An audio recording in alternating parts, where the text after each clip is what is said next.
So a couple of days ago, I finished reading 1984 for the first time. And I have to say, oh my goodness. This book was one of the most gut-wrenching and heart-sinking books I have ever read. The absolute despair, agony, and sorrow that I was filled with by this book, especially its latter half and the ending, really left me with a sense of hopelessness and despair that I didn't realize I could get from reading any piece of literature.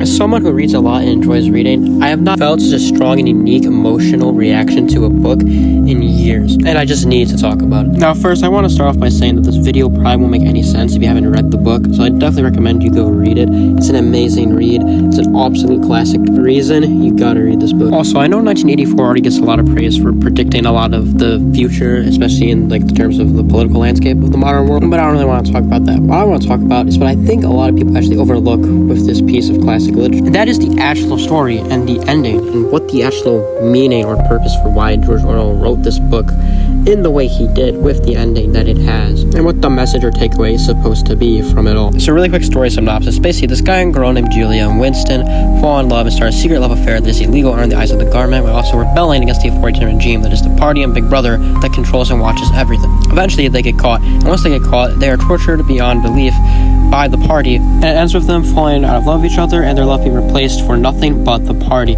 as they have essentially been brainwashed by the authoritarian regime through psychological and physical torture. The book ends with Winston admitting that he finally loves Big Brother, the authoritarian regime he was trying to take down throughout the entire book. Basically, it's your typical dystopian novel, but instead of the good guys winning and overthrowing the authoritarian regime wins at the end. So naturally, I wondered why. Would I write a book all about fighting up against oppressive and authoritarian regimes, systems, and government, only to have an ending that makes you think resistance is futile and pointless? And then I thought about it for a bit, and I realized, while the ending does seem really depressing on the surface level, there is a deeper message of hope here. See, throughout the book, while the main character Winston does lose, one thing that the book does very well at doing is its self-awareness. Winston is pretty much always right around the whole book. He knows he's going to lose. He knows he's going to get kidnapped and going to get caught eventually, because everyone gets caught by the party.